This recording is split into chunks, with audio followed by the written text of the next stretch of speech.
Hai semuanya, Assalamualaikum. Apa kabar? Semoga semua dalam keadaan sehat. Hari ini aku, Ratri Oktaviani, mau bikin cemilan yang lagi viral nih di mana-mana. Namanya pisang goreng madu. Prosesnya gampang dan rasanya ternyata enak banget loh. Mau tahu gimana prosesnya? Yuk simak videonya sampai selesai.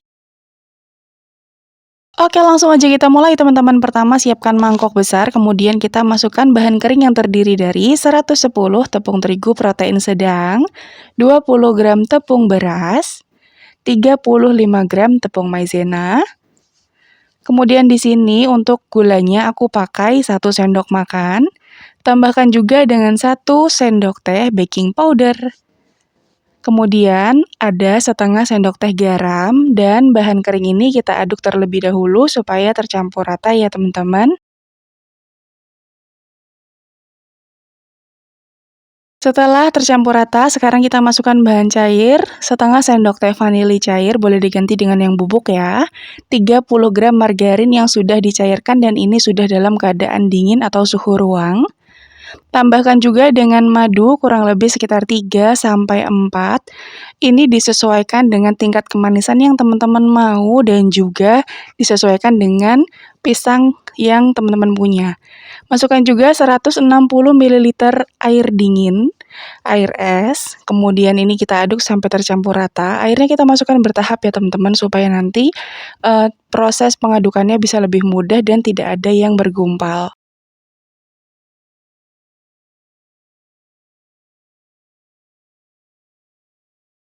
Nah, setelah tercampur rata seperti ini, aku mau menambahkan satu bahan, ini opsional boleh di-skip ya, tapi kalau nggak di-skip ini bikin rasanya makin enak, yaitu 1 sendok makan wijen putih.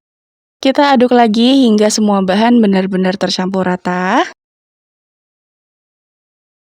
Nah, setelah bahan pelapisnya sudah jadi, sekarang kita siapkan dulu pisangnya. Di sini aku sudah siapkan 1 sisir pisang matang. Aku pakai jenis pisang kepok ya teman-teman, boleh diganti dengan pisang lainnya. Biasanya untuk jenis pisang yang paling enak itu namanya pisang raja atau disesuaikan aja deh dengan yang teman-teman punya di rumah. Nah, ini pisangnya dalam keadaan yang sudah benar-benar matang ya teman-teman, jadi nanti rasanya tuh bisa enak, manis, dan juga teksturnya tidak keras lembut gitu ya teman-teman. Untuk pisangnya kita iris seperti ini, tidak terlalu tebal, tidak terlalu tipis. Kalau sudah, kita masukkan ke dalam adonan tepungnya tadi. Kemudian kita campur hingga rata, hingga semua pisangnya terlapisi oleh tepung yang tadi sudah kita buat. Aku suka pisang yang tidak banyak tepung ya teman-teman. Jadi di sini untuk adonan tepung ini pas banget untuk 1 sisir pisang ya. Atau nanti disesuaikan aja dengan banyaknya pisang yang teman-teman punya. Nah, di sini langkah pertama kita siapkan teflon dengan cetakan bulat-bulat, boleh juga dengan cetakan martabak mini, atau kalau misalnya nggak punya, disesuaikan aja deh. Nah, kalau di sini aku punya cetakan yang seperti ini teman-teman. Jadi pertama-tama kita ambil 1 centong adonan, beserta pisangnya. Dalam keadaan teflonnya sudah panas dan diberi beberapa sendok minyak sayur. Kita masukkan adonan sebanyak 1 centong, tujuannya supaya nanti bentuknya itu bisa cantik, bulat gitu ya teman-teman, tidak melebar kemana-mana. Kita proses pertama ini hanya bertujuan untuk mencetak bentuknya saja. Setelah dirasa bagian bawahnya sudah cukup kokoh untuk diangkat, silahkan diangkat ya teman-teman. Kemudian kita pindahkan ke wadah lain, boleh ke cooling rack atau ke alas-alas yang lain gitu ya teman-teman. Dan lanjutkan hal yang sama sampai semua adonan pisangnya selesai dicetak. Oh iya, buat teman-teman yang baru aja mampir ke channel YouTube aku, minta tolong subscribe-nya dan juga nyalakan lonceng notifikasinya supaya nanti kalau aku upload video terbaru, teman-teman gak ketinggalan. Dan kalau sudah, terima kasih. Oke, lanjut teman-teman. Tadi pisang-pisang yang sudah dicetak, kita goreng kembali di minyak yang lumayan banyak dengan api sedang cenderung kecil, jangan terlalu besar karena nanti kita bisa membuat pisangnya ini gosong tapi belum begitu crispy ya bagian luarnya. Nah, jadi kita masak seperti metode deep frying. Ini aku pakai api sedang cenderung kecil, kemudian kita balik. Untuk proses pembalikan aku lakukan kurang lebih sekitar 2-3 kali, pokoknya dilakukan sampai, tingkat kematangan yang teman-teman pengen itu kita dapat. Nah, kurang lebih nanti hasil akhirnya seperti ini teman-teman, jadi warnanya itu bener-bener kuning keemasan, kecoklatan seperti ini. Kalau sudah dirasa, ini adalah tingkat kematangan yang teman-teman inginkan, silahkan diangkat langsung, ditiriskan dari minyak-minyaknya. Cantik banget ya teman-teman hasilnya, ini tadi, dari yang kita sudah cetak sebelumnya. Kalau misalnya teman-teman rasa proses yang tadi sudah aku jelaskan di awal itu, agak ribet, atau teman-teman mau yang lebih praktis, silahkan aja dilakukan seperti tahapan yang berikut ini. Jadi, pisang yang kali ini tidak aku goreng dengan cara dicetak-cetak dulu, jadi langsung dituang di wajan yang sudah berisi minyak panas ya teman-teman, jadi ini tanpa proses pencetakan. Hasilnya tentu berbeda dengan yang pertama, bedanya cuman di bentuknya aja teman-teman. Bentuk yang tanpa dicetak ini lebih abstrak, tidak bulat seperti layaknya kita cetak tadi dengan menggunakan cetakan koin ya.